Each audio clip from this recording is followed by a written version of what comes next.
Lagos State government trains persons with disabilities on domestic and sexual violence advocacy. President Tinubu condemns fresh plateau attacks, urges state leadership to find lasting solution to persistent communal conflicts. On the foreign scene, United States President blames Ukraine's leader for starting war after massive Russian attack.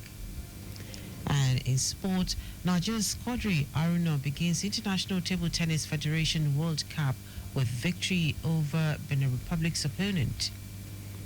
Now the details. I am Dele Agadumo. Lagos State Domestic and Sexual Violence Agency, DSVA, in collaboration with the Rule of Law and Anti-Corruption ROLAC program, has launched a 2-day advocacy training specifically designed for persons with disabilities, PWDs. Speaking at the opening ceremony, Executive Secretary of the DSVA, Titilola Vaivo Adeniyi, said the training aims to empower participants with essential advocacy tools, legal awareness and strategies to address sexual and gender-based violence, SGBV, within marginalized communities. Vaivo Adeniyi emphasized the transformative nature of the training, saying the initiative is not just about learning, but also about empowering. She noted that it is also a significant step in amplifying the voices of people with disabilities and affirming collective commitment to inclusion, dignity, and justice.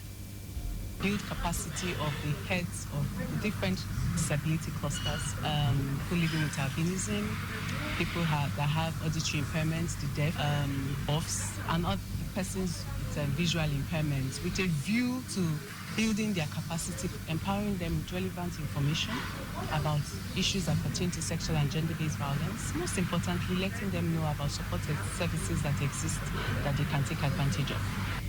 In a goodwill message, General Manager of the Lagos State Office for Disability Affairs, Adenike Oyetunde Lawal, commended Governor Babajide Sanwo-Olu for his unwavering commitment to inclusive governance, noting that this training is both a knowledge-sharing platform and a powerful tool to ensure that no one is left behind in the pursuit of a safer, more inclusive society. We can take the conversation about what to look out for, the signs to know, how to identify that a child, for instance, or a person is being abused, where to go to, who to speak to, what information can be provided, and as the need is, what other information that PWDs need as it ensures their reportage of abuse of this nature. And as ROLAC representative Abimbola Ushe described the training as a pivotal moment in the fight against discrimination and a critical step towards inclusive justice, ensuring that the voices of persons with disabilities are not just heard, but championed. For persons living with disabilities, they need to learn, they need to know about their rights in order to be able to carry out effective advocacy efforts. They need to learn about their rights first as Nigerians and what rights the Lagos State disability law offers for them. The initiative reinforces Lagos State government's drive to create a society where every citizen, regardless of ability, has equal protection and opportunity to thrive. To strengthen teamwork and enhance workplace productivity, the Lagos State Lands Bureau has organized a team bonding and retreat for staff on grade levels 1 to 12.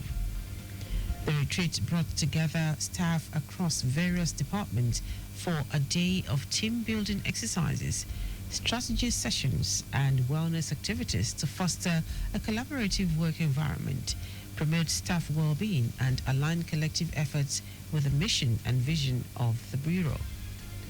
Declaring the retreat open, the Permanent Secretary, Kamar Oluwoshago, emphasized the importance of teamwork in achieving organizational goals.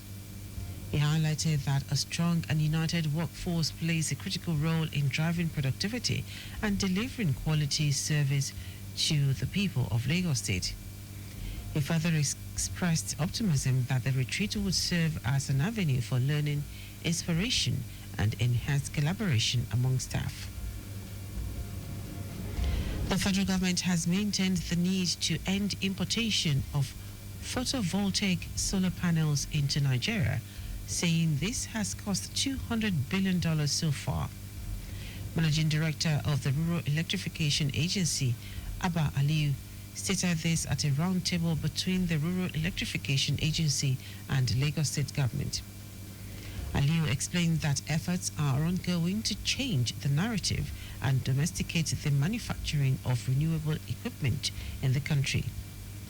The REA boss also hinted that the agency is in the process of signing a joint development agreement with a private agency for a lithium battery assembly plant in Lagos.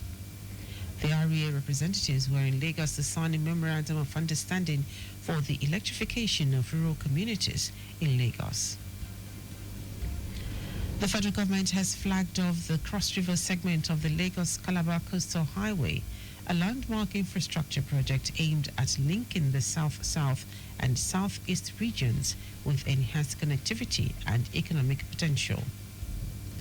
President Bola Tinubu, who was represented by Cross River State Governor Basi Otu at the ceremony in Calabar, described the highway as a transformative initiative poised to serve as an economic enabler, job creation driver, and a platform for cultural integration across Nigeria's coastal belt.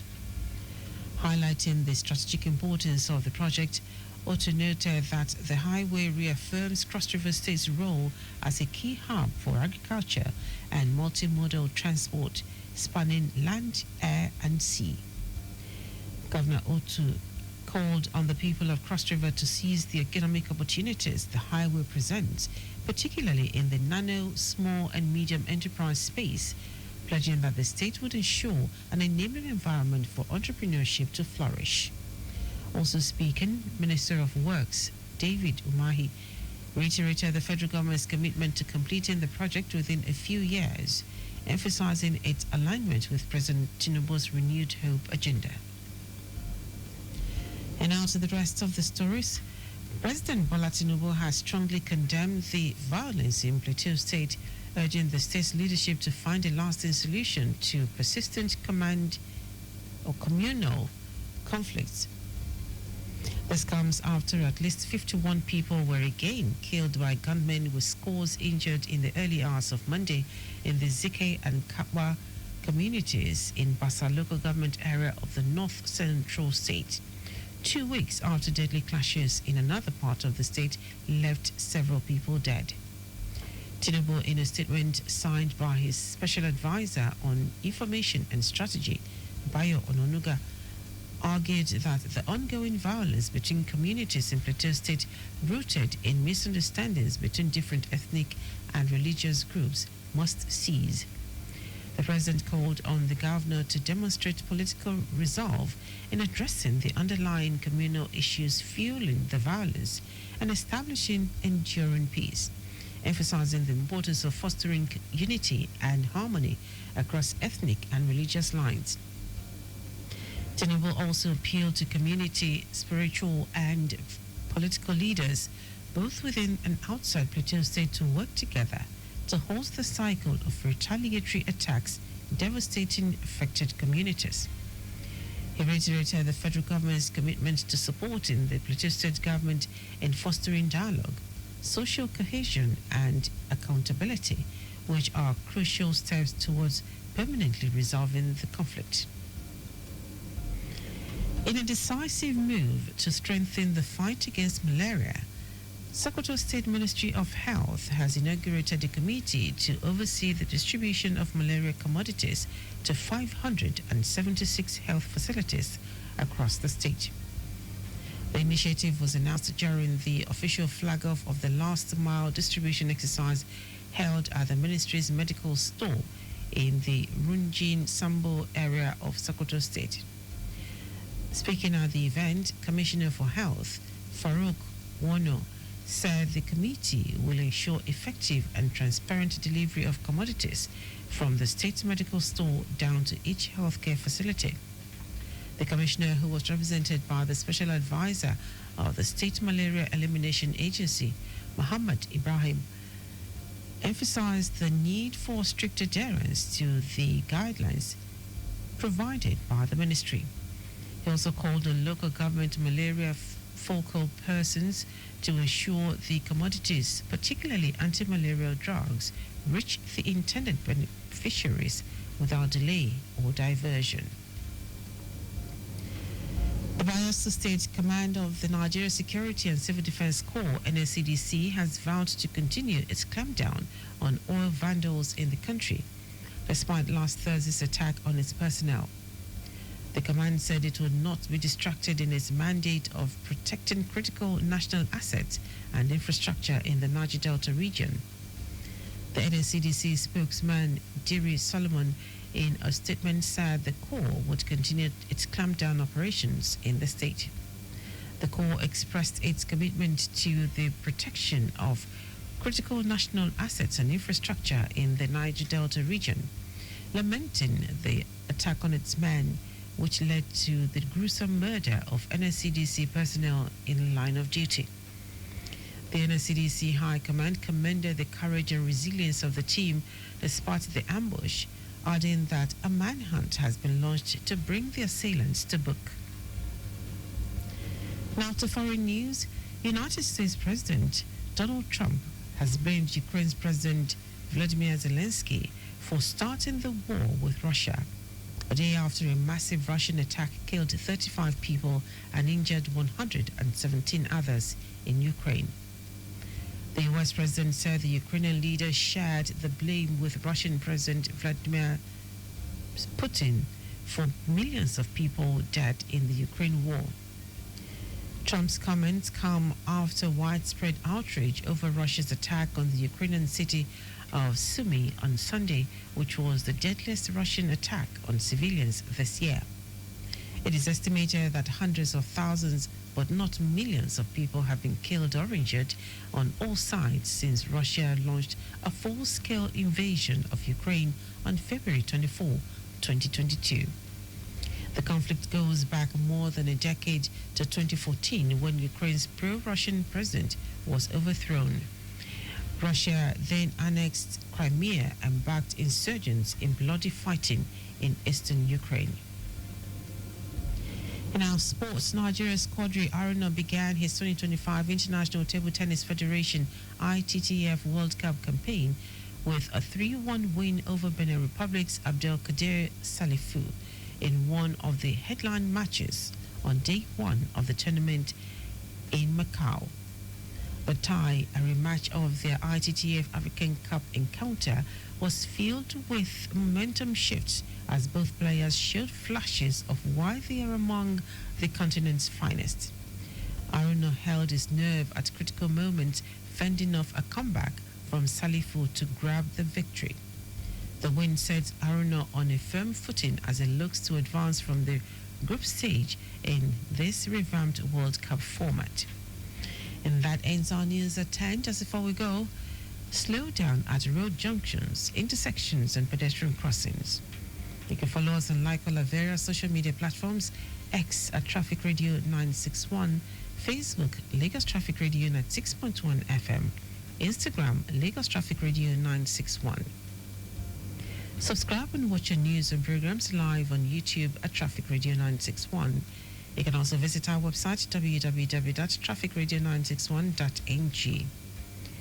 Did you know that the Sanwo-Olu administration deployed traffic lights and CCTV cameras in strategic places in the state?